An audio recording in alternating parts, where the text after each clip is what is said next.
बता देता हूँ कि 2024 के अंदर ना तो भाजपा आएगी ना कांग्रेस आएगी। ये देखते हैं, डिपेंड करेगा जनता के ऊपर। केजरीवाल साहब आ रहे हैं।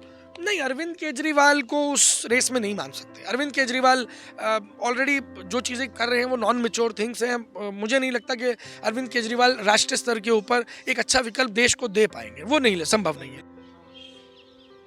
नमस्कार, मैं अनूप कुमार आप सभी का स्वागत करता हूं। जिस प्रकार से भारत जोड़ो यात्रा कांग्रेस पार्टी की तरफ से निकाली जा रही है और कहा जा रहा है कहीं ना कहीं कि भारत जोड़ो से कांग्रेस पार्टी 2024 के अपनी राजनीतिक सत्ता खंगाल रही है। बातचीत करने के लिए हमारे साथ हरप्रीत सैनी जी हैं। सैनी जी, किस प्रकार से देखते हैं, क्या 24 का आप मुझे एक बात बताओ, जब कोई व्यक्ति स्टेज से रोकर दिखाता है, कोई नाटक करके दिखाता है, कोई कूड़ा उठाकर दिखाता है, तो क्या वो राजनीति नहीं होती?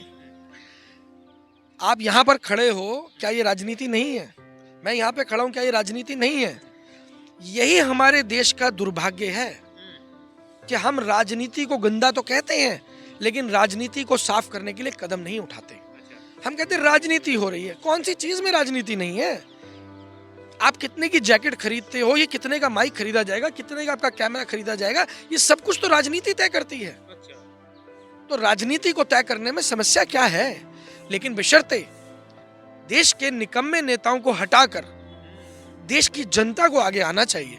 जब तक देश की जनता का एक एक व्यक्ति, देश का एक एक विद्यार्थी, देश का एक एक स्टूडेंट, देश का एक एक व्यक्ति, काम करने वाला व्यक्ति, हर कामगार व्यक्ति, हर किसान जब तक आगे आकर राजनीति को तय नहीं करेगा, तब तक इन निकम्मे नेताओं का अत्याचार देश को कौन काबिल कौन सा दिखता है आपको? कौन सा नेता आपको काबिल दिखता है? आज हमारे देश को लोकतंत्र कहते हैं, लोकतांत्रिक देश कहा जाता है, लेकिन एक लोकतांत्रिक देश को कैसे राजतंत्र के तरीके से चलाया जा रहा है, ये सबके सामने है। काबिल नेता तो बहुत है, लेकिन मोदी जी से काबिल कोई नहीं है। देखिए, काबिलियत वो होती है जब राजतंत्र को लोकतंत्र के तरीके से चलाया जाए। राजतंत्र को लोक तरीके से चलाए जाने की अगर मैं बात करूं, तो वो राजतंत्र जहां पर हिंदू, मुस्लिम, सिख, ईसाई, हर धर्म का व्यक्ति अपने आप को सुरक्षित महसूस करे, हर व्यक्ति फल फूल रहा हो, हर व्यक्ति का रोजगार बढ़ रहा हो, महंगाई की मार ना पड़ रही हो, विदेशों की किसी दूसरे देश का खतरा ना हो, उसे कहा जाता है देश का फलना फूलना। लेकिन जब आप किसी जाति, धर्म, भाषा, क्षेत्र, लिंग या किसी भी आधार पर देश को बांटने का प्रयास शुरू कर देते हैं, तो आप कहीं ना कहीं देश के लोकतंत्र को कुचल के राजतंत्र की तरफ बढ़ाने का प्रयास कर रहे होते हैं। और आज देश की जनता बहुत समझदार है। हम किसी को समझा नहीं सकते, हम केवल अपना तजुर्बा शेयर कर सकते हैं जनता के साथ में, कि जनता इन चीज़ों को समझने का प्रयास करे और जनता आगे आए। हम तैयार हैं मदद करने के लिए। हम आगे। राहुल गांधी जी जिस प्रकार से भारत जोड़ो यात्रा कर रहे हैं, तो क्या लगता है आपको भारत जोड़ो यात्रा सफल होगी या भारत जोड़ने की कोई जरूरत है? देखिए, भारत तो कभी टूटा था भी नहीं और टूट भी नहीं सकता। ऐसे समय के अंदर राहुल गांधी जो भारत जोड़ो यात्रा निकाल रहे हैं, यकीनन राहुल गांधी जी की अपनी छवि का निर्माण हो रहा है, उसमें कोई दो राय नहीं है। लेकिन अगर कांग्रेस के लोग ये सोचते हैं कि राहुल गांधी की छवि ठीक हो जाने से कांग्रेस की नैया पार हो जाएगी, तो वो संभव नहीं है। जनसैलाब आ रहा है सर, आप कहाँ सो रहे हैं? देखिए, मैं आपको बता देता हूँ, मैंने आपको बोला देश के निकम्मे नेता, उसके पीछे बहुत सारी चीज़ें हैं। जो जन सैलाब भाजपा दिखाती है, पैसे देकर लोगों को लाया जाता है, उसी तरीके से कांग्रेस भी कर रही है। अच्छा। जितना पैसा भारत जोड़ो यात्रा के ऊपर खराब किया जा रहा है, मैं उसे खराब कहना खराब ही मानूंगा, क्योंकि उससे बेहतर था कि आप लोगों के बीच में जाकर मिलते। आप अपनी यात्रा निकाल रहे हैं, आप अपनी छवि को बना रहे हैं। मिलने के लिए तो जा रहे हैं। नहीं, देखिए, वहाँ पर आम लोग नहीं हैं, वहाँ पर कांग्रेस के लोग हैं या वो लोग हैं जिनको पैसे देकर लाया जा रहा है। बहुत कम लोग हैं, 5% कह सकता हूँ कि 100 में से 5 लोग वो हैं जो उम्मीद की किरण लेकर फिर भी जा रहे हैं राहुल गांधी के पास, क्योंकि लोग आज की तारीख के अंदर भारतीय जनता पार्टी से इतना ज़्यादा परेशान हो चुके हैं कि उनके घर चल पाने भी संभव नहीं है। और इसके लिए मुझे कहने की ज़रूरत नहीं है, आप अखबार उठाकर देख सकते हैं, टीवी में खबर देख सकते हैं, हर रोज़ देश में पूरे परिवार आत्महत्याएं कर रहे हैं। तो ये चीज़ें कुछ छुपी हुई नहीं है, ये चीज़ें तो जग जाहिर है। लेकिन समस्या क्या है कि नेशनल टीवी जो है वो एक पुराने समय के अंदर जो राजा महाराजा भान रखा करते थे, उस तरीके से केवल और केवल अपने आकाओं का गुणगान करने में व्यस्त हैं। वो लोग सही मुद्दे को आपके सामने रखने को तैयार नहीं सही है। मुद्दा है क्या फिर? देखिए, सही मुद्दा आज की तारीख के अंदर मैं अगर बात करूं, तो हमारे पास जो केसेस आ रहे हैं, सबसे बड़ी समस्या देश में कर्जे की समस्या हो चुकी है। और कर्जे की समस्या, ये वो उन लोगों का कर्जा है जिन्होंने किसी को बताया नहीं। जिन्होंने बताया, बड़े 100 व्यापारियों ने बताया, उनका कर्जा माफ हो गया। अब देश में कर्जा मुक्ति अभियान चल रहा है, उसमें लगभग 1.5 लाख से ज़्यादा लोगों का रजिस्ट्रेशन हम वित्त मंत्रालय को भेज चुके हैं। और वो फाइल मैं आपको अपडेट दे देता हूँ लेटेस्ट, वो फाइल वित्त मंत्रालय से चल करके अभी आरबीआई के पास पहुंच चुकी है। और मैं आपको बता रहा हूं कि अगर आपके भी व्यूअर्स ने अगर अभी तक उसमें रजिस्ट्रेशन नहीं किया है, रजिस्ट्रेशन करिए, क्योंकि उन्हीं लोगों का कर्जा माफ होगा जिनकी सूचना, जिनकी जानकारी सरकार के पास है। जैसे अदानी, जैसे अंबानी या बाकी 100 बड़े घराने जिनका कर्जा माफ हुआ, उनकी जानकारी क्योंकि सरकार के पास थी इसलिए कर्जा माफ हुआ।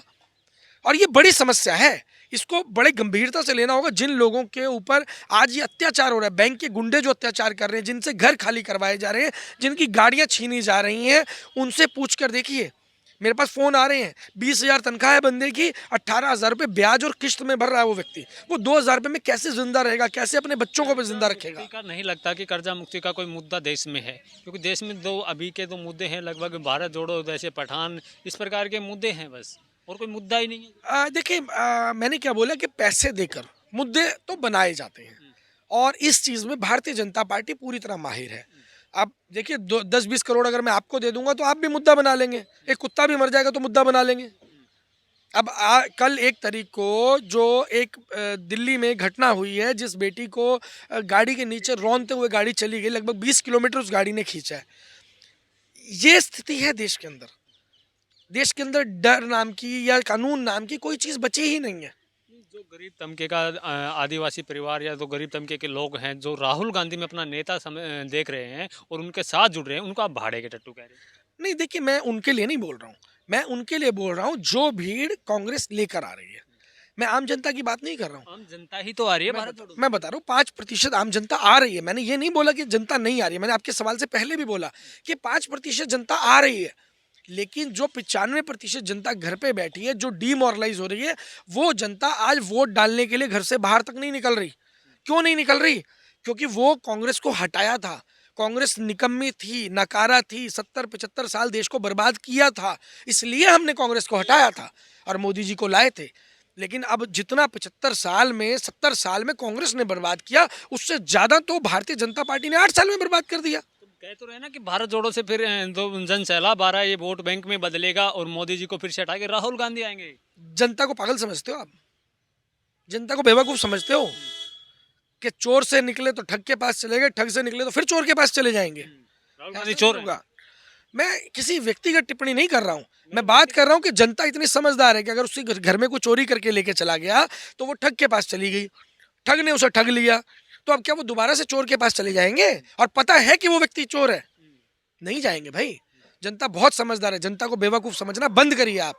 और आप जैसे मीडिया की वजह से आज जनता परेशान हो रही है, तड़फ रही है, और सही मायने के अंदर अपने काबिल नेताओं को ढूंढ रही है कि कुछ ऐसे लोग आ जाएं जो उनकी आवाज़ को सदन में उठा सकें, मजबूती से उठा ढूंढ सकें। रहे हैं ना, तभी तो राहुल गांधी की भारत जोड़ो यात्रा में आ रही है। राहुल गांधी में काबिलियत दिख रही है। देखिए, मैंने क्या बोला, 5%। आप कह रहे हैं भारत जोड़ो यात्रा, तो बहुत अच्छी बात है, उसमें कोई समस्या नहीं है। मैंने आपको बताया कि उसके साथ में केवल और केवल राहुल गांधी जी की इमेज बिल्टअप हो रही है, लेकिन कांग्रेस की नैया उससे पार नहीं होगी, नहीं होगी। और मैं आपको बता देता हूं कि 2024 के अंदर ना तो भाजपा आएगी ना कांग्रेस आएगी। ये देखते हैं, डिपेंड करेगा जनता के ऊपर। जनता केजरीवाल साहब आ रही है। नहीं, अरविंद केजरीवाल को उस रेस में नहीं मान सकते। अरविंद केजरीवाल ऑलरेडी जो चीज़ें कर रहे हैं वो नॉन मेच्योर थिंग्स हैं। मुझे नहीं लगता कि अरविंद केजरीवाल राष्ट्रीय स्तर के ऊपर एक अच्छा विकल्प देश को दे पाएंगे, वो नहीं, संभव नहीं है। नीतीश कुमार नहीं, अभी देखिए, समय दीजिए, बहुत सारी चीज़ें हैं जिन पे वर्किंग चल कुछ रही ही है ना। नहीं, ऐसा नहीं है। जब 2013 में अन्ना आंदोलन हुआ, उससे पहले कुछ भी नहीं था, और 2014 में चुनाव थे, तो 2013 के अंदर भाजपा की लहर नहीं थी। एंटी इनकम्बेंसी आज जैसी आज भाजपा के अगेंस्ट में बन रही है, वैसी ही लगभग कांग्रेस की बन रही थी। लेकिन जब अन्ना आंदोलन हुआ तो कांग्रेस के खिलाफ इतना तगड़ा माहौल बन गया कि पूरे देश के अंदर भाजपा को बहुमत मिल गया। और अभी आने दीजिए, अभी तो अन्ना आंदोलन फरवरी की बात है, फरवरी में शुरू हुआ था, अभी तो जनवरी चल रहा है, अभी थोड़ा रुकिए, 2 महीने, 3 महीने, 4 महीने दीजिए, क्या पता उससे बड़ा आंदोलन तैयार हो जाए। गठबंधन की सरकार का समर्थन कर रहे हैं। महागठबंधन नहीं हो पाएगा, चोर चोर मुसेरे भाई। तो ऐसा कहना कि महागठबंधन बन जाएगा, मैं आज के देश के मौजूदा किसी भी नेता का समर्थन नहीं करता हूँ। मैं चाहता हूं, देश की जनता में इतने काबिल लोग हैं कि आज भी संसद में बैठे हुए बहुत से सांसदों से काबिल लोग, हमारे देश की जनता रोड पर घूम रही है। काबिल बनने का प्लेटफॉर्म नहीं है, मौका नहीं है। अगर उनको एक बार मौका दे दिया जाए, एक बार उनको चांस दे दिया जाए, तो इनसे बेहतर देश चला के दिखाएंगे। कितने काबिल रहे हैं असरुद्दीन ओवैसी जी? बैरिस्टर है, विदेश से पढ़े हुए हैं। देखिए ऐसा काबिल होगा? मैंने क्या बोला, वो लोग जिनको राजनीति करनी है वो राजनीति करें, हमें कोई समस्या नहीं है। लेकिन हम यहाँ राजनीति करने नहीं आए हैं, हमें देश की व्यवस्था में परिवर्तन लाना है। और जो लोग हमारे साथ जुड़ना चाहते हैं, व्यवस्था में परिवर्तन की लड़ाई को लड़ना चाहते हैं, उनका मैं खुले दिल से स्वागत करता हूँ। तो भाई हम तो यही कह रहे हैं ना कि आप आइए सत्ता संभालिए, आप आइए सत्ता संभालिए, जनता आए सत्ता संभाले, हम मदद करने को तैयार है। हम आपके लिए प्लेटफॉर्म तैयार करने के लिए तैयार है। आप प्लेटफॉर्म पे आकर बैठिए। अगर आपको लगता है कि आप देश चलाने के लिए काबिल हैं, आप देश की सत्ता को संभालना चाहते हैं, आपकी विल है कि आप कुछ करना चाहते हैं, तो आप आगे आइए।